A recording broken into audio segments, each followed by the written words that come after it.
back with a fun late night talk with you all to go over some things about parenting, family planning, but most importantly, what should you tell your children before you die?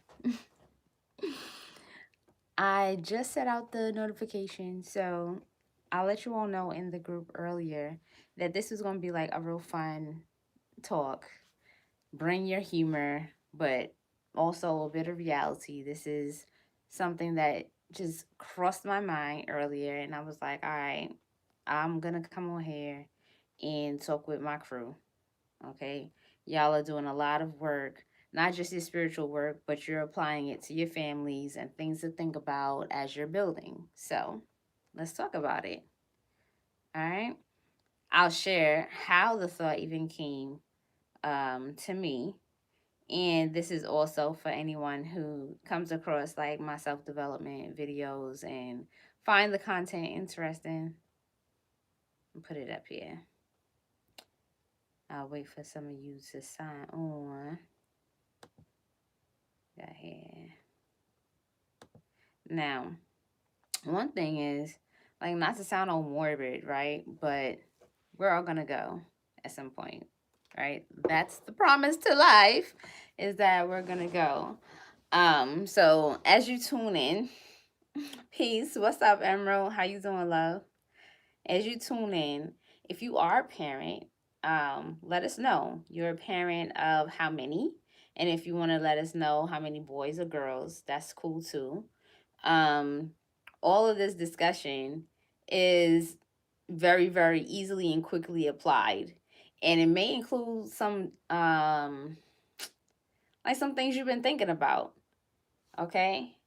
I'm well. I'm well. I'm waiting in between for those of you who are hollering at me. Peace. What's up? What's up, Miss Rob? Okay.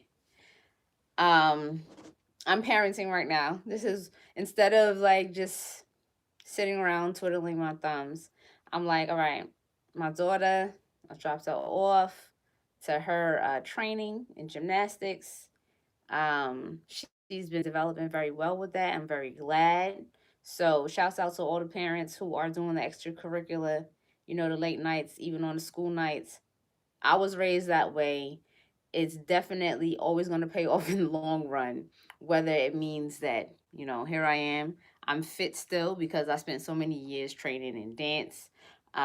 Being able to come on here and talk with you all, even though I am still a bit shy.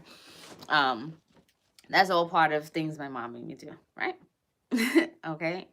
Um, and after this, like later on tonight, I'll be meditating with you all. I'll be chanting tonight, and we are gonna have a back to back joint. So just look out for the timestamps.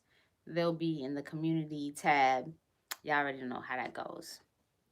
But if you have a moment, you know, let's talk. So I'm still definitely working in this new moon energy. Um, not just like my life is not just about like charging the products and making wonderful things for the public, but also doing my own reflections and appreciating that dark space, with the dark mother, and having these discussions in all these different dimensions, like me as a mother, me as a daughter, me in communication with the divine mother, me in communication with my goddess, um, and then my experiences with life here, death, and all of that. For those of you who don't know, my mother passed in 2013. So, and it was pretty damn traumatic because it was sudden and happened like a few days before my 30th birthday. Now you can do the math. Anyways, so my heart goes out to all of you who have lost your parent, your significant, um, what do I want to say? One of the gods that got you here, right? But really, um, my goddess, she just exited so suddenly, right? And so as I was walking through the house, I had just finished working on a client, I had a prenatal client. So, like I said, I was really in this space of like life before life, and then thinking about the mother and the godship that is becoming a mom. Um, just the humility and the honor to be in that space to like when a woman is pregnant, it's like you touch God, right? Like God actually is something fathomable because this being is in this creative mode, totally like hidden from all of us. We have no idea what the hell's going on, right? But we do like pray and hope like we're gonna see what comes out of it. So I started to laugh out loud to myself when I recalled like the first time someone other than my mother gave me a story about something she was before I came on the scene, right? And a lot of us, we look at our parents like we're adults now, but our whole relationship with our parents is like they're like our superhero, or even if they were the villain, because I mean, we're gonna keep it honest. Sometimes they're the villain, but there's some level of like couldn't possibly either be my parent or not that they couldn't do what it is that somebody else may have said they did, but more so like you didn't even think about it. Like who does that? Who looks at their grandmother and goes, "Oh, my grandmother probably robbed a bank one time." You know what I'm saying? So we don't, unless like you know your grandmother's like turned up and still turned up into their late years, or they tell the story. So what I realized was I was like 16 when my my dad shared a story about my mother that I didn't know about, right? And I mean, she's not here to defend herself. And she's probably like, "Oh my gosh," but she would get over it. We had a very transparent relationship. But she had a relationship at one time with someone the entire world knows. And that was one thing that blew my mind. But as I started to think more about memories that were shared from people who knew her before me, I realized that there has been like a large part of her adult life that had I received it in stories could have helped, pardon me. My bad. Could have helped. That went down the wrong pipe there. In my adult life. And so I realized that as parents, we spend a lot of time using our past experiences to help guide our children, right? We're like, all right, do this way because either we know from personal experience that if we did it the way that our child is doing it, it doesn't turn out the greatest, right? And our children will appreciate it. You know, you're the parent, you're supposed to be wise and all knowing, right? But what's missing from the conversation is letting the child know the time when you did it that way and it didn't work out and what happened. Because there's an element of parenting where the children need to know either your imperfections or the parts about you that made your life spicy and exciting so that they're not afraid to live. They're not afraid to live. They're not afraid to take chances. They're not afraid to ask questions. They're not afraid to share more. Um, this is really important. And this is just one of the things that I feel like all of us should take some time out to think about some of the experiences that we've had like before we became real adults, um, without children. The other things are, um, an honest moment that I reflected on was like, for both guys and females, right? You know how if you are transitioning relationships or you're single and parenting and you start dating people, different people are coming around, right? Parents tend to like give false titles to people like, oh, this is your auntie, right? And I think this is relevant for this day and age because we're exploring more openly like the polyamorous life and the communal living and all of that. I grew up as a Rasta baby, okay? So all of that was going on when I was a kid. So it wasn't like a brand new thing when I came across it, okay?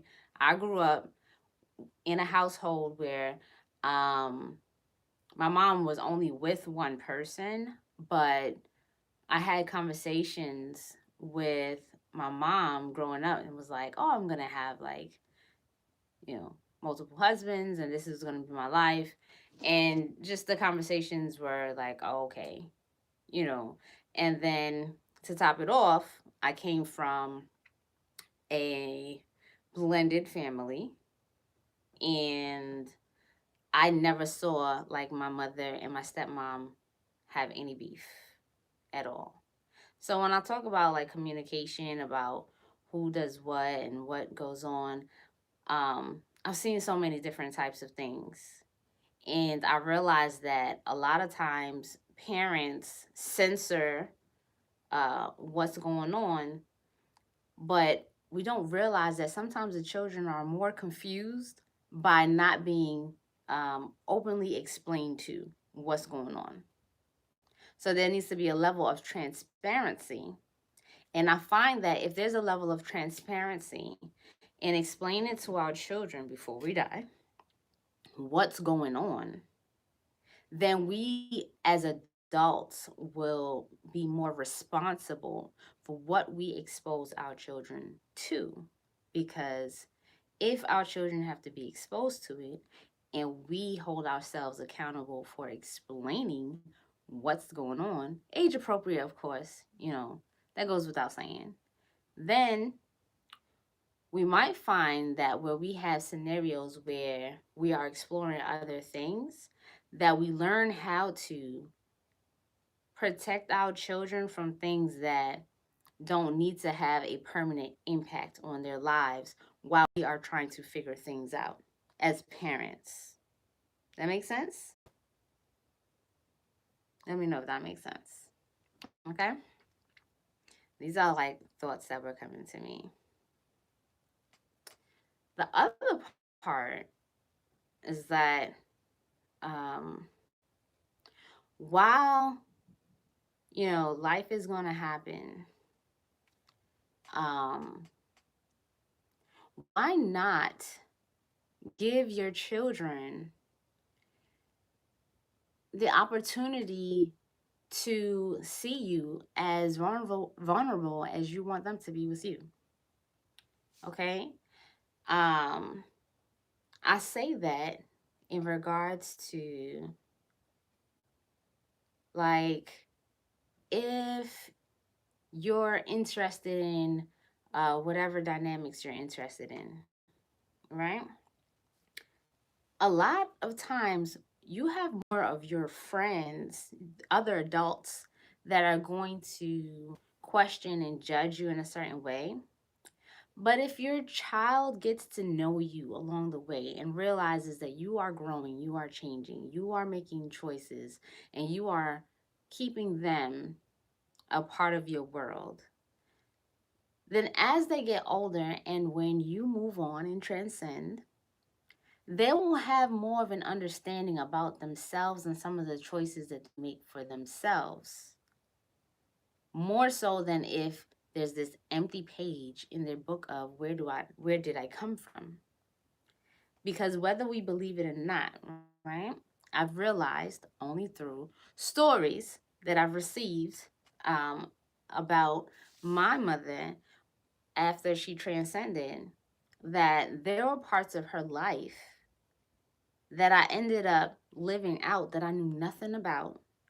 But because other people knew her during those times, they were able to see it and acknowledge it and bring it to my attention so that I could be even more intentional about whether I wanted to continue whatever that thing was, or if I wanted to shift it, because I know for a fact that I'm carrying a torch forward for those who came before me. You follow? So I was like, all right, this is pretty deep. What kinds of stories about my liberty can I share with my children? So, big point coming here. So that one, they can really know me on a first hand basis, right? But two, no one else will have the rights, the intellectual property of telling my story to my children better than I can give it to them. So, whatever it is that I need to pass on to them is pure and from the source.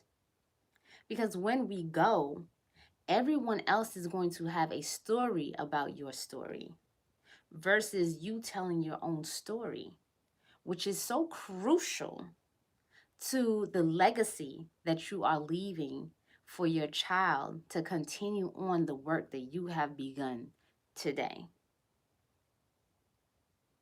Like, I realized how heavy, not in a bad way, but how heavy that is, that the person who, one of the people, right? Because I'm always going to talk about, I have two parents, right? Um, but the person who had like the greatest impact on me just as environmentally, being around them the most, and being half of who I am genetically, okay? Even I would say a third, because we get into science that we have the two parents and then together that creates a new, okay? That's the short version. All right.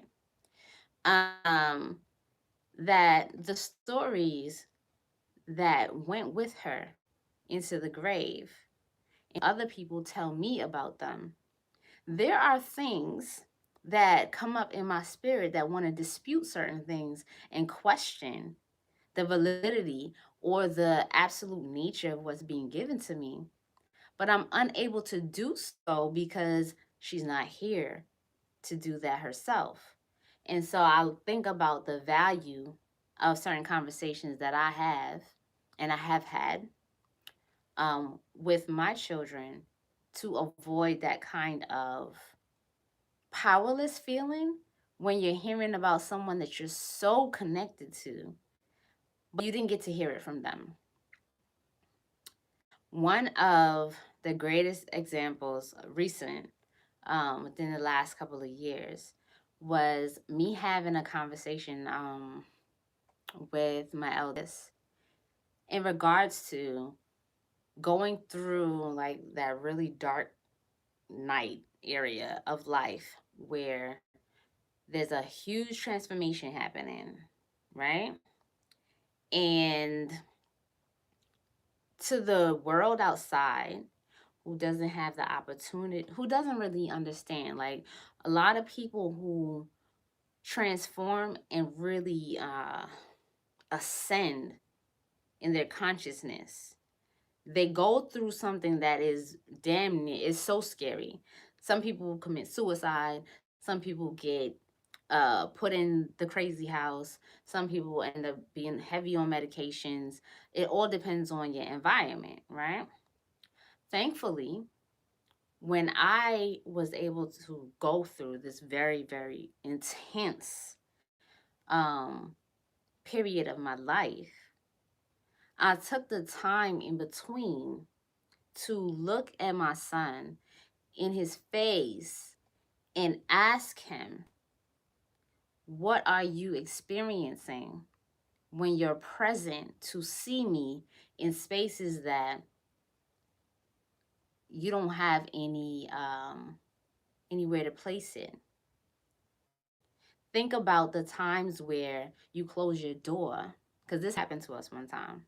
I'm gonna keep it real with y'all. Okay. So one time, um, it's interesting because a closed door creates a whole different experience for somebody who cannot see what's going on, right? So two things. One time I was crying, like really, really crying. And I was by myself crying. And my son, he came because he did not know what's going on.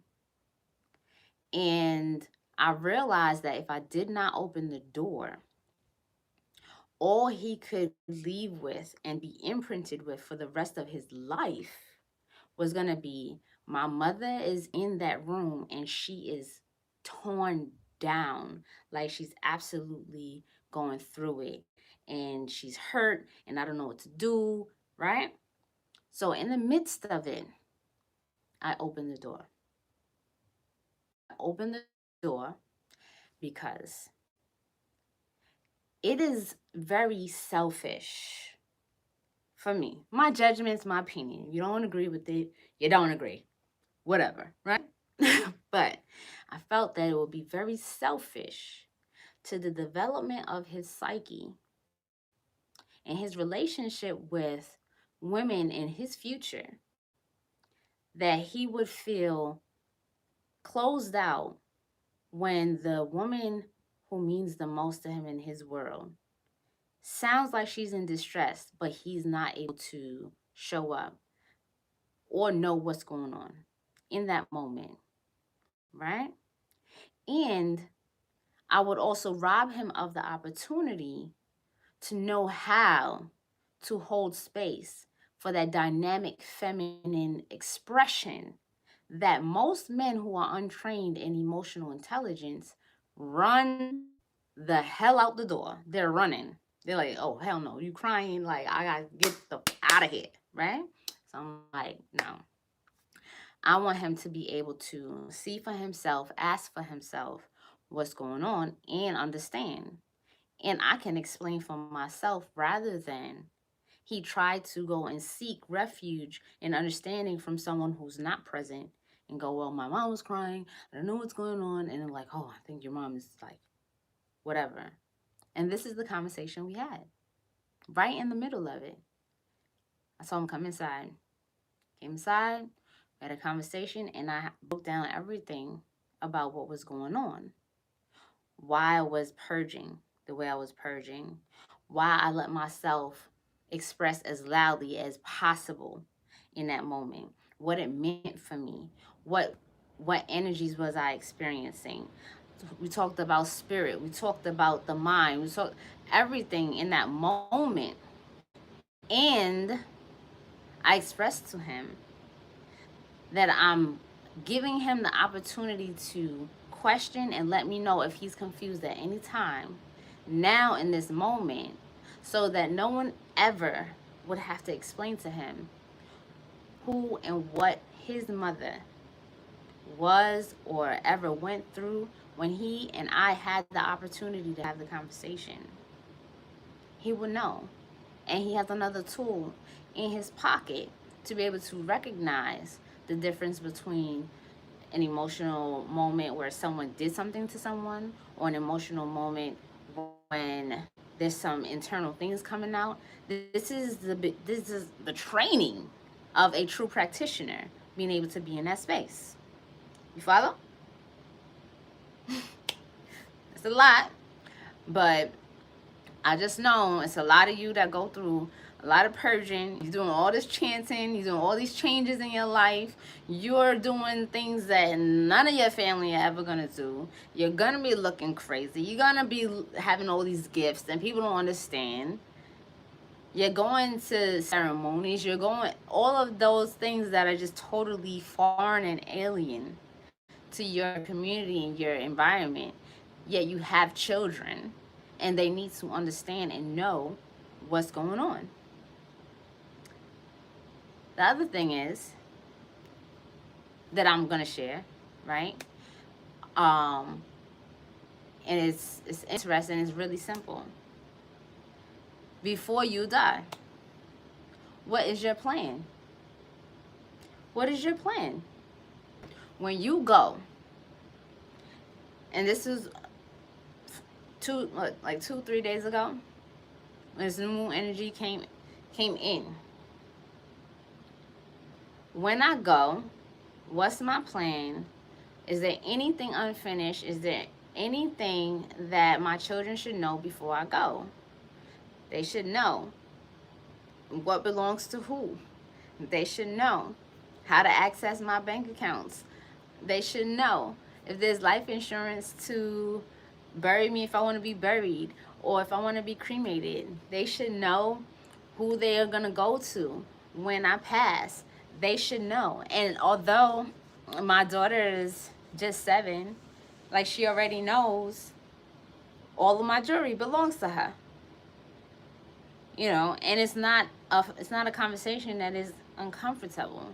It's something that we talk about, because the reality is we're going to go and we just don't know when. And it's helpful, especially after experiencing a sudden loss, to know that all of that is taken care of. Because when I had the opportunity to experience what is it to have that, you call it a near-death experience, I call it a death experience, and you come back. You don't want all of these other things going on in your mind. You want to be able to, like, let it go. When it's time, you want to be able to just let it go and move on to the next thing. And when you do that, you're able to more likely ascend to a higher place than if you feel like you have so much unfinished business here, and you feel like your children are so unprepared, because as a parent, you will still stay connected to them and can end up hindering their lives here, because your spirit will not let go and let them move on into the next phase of their lives without you. So let me know how you feel about this conversation. It was very powerful for me. It was very empowering for me to have these thoughts, to really,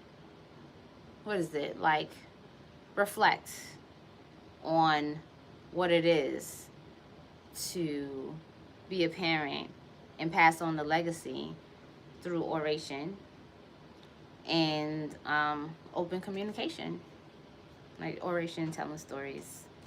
But yeah, that was it. I'm gonna look at the comments and see what you all are talking about. And all that also prevents arguments and disagreements upon them, because it's all been established and written by you and agreed upon. Yeah, there's the practicality. I'm sorry if no one else can see the board, right? But the practicality of writing down and having organized how you want things to go when you move on, it helps to avoid a lot of the nastiness. Honey, when people pass on, even when there's something in writing, there's people being really, really nasty. So imagine, at least if you write something down, it takes away a lot. When you don't have a plan, the people who really feel it the most are the ones who are closest to you, because suddenly everyone else feels like they're closer to you, because either blood or whatever the case may be. Trust me, I know. Okay, some people feel like, oh, well, I was the last person they spoke to on the phone, so, like, I should have a say. You want to make sure that you empower your children with knowledge about how you want things to go. And if you are married, obviously you want your spouse to know, but your children, include them, because it's very empowering for how they're going to live their lives moving forward, knowing what you have on your heart to leave for them, a living legacy. All right. So, long story short, um, the meditation tonight, we're talking about the mother goddess, right? These are important facts of life. Meditation tonight, I believe, um, is gonna start at 11, right? 11 p.m. on the Dark Lordism channel. And I'm gonna jump in there at like 11:30 and take it away for the rest of the night. Conversation a few years ago. Everyone begins to feel entitled. Yeah, all that. So kudos to you all who are familiar with this and are very comfortable in discussing these types of things.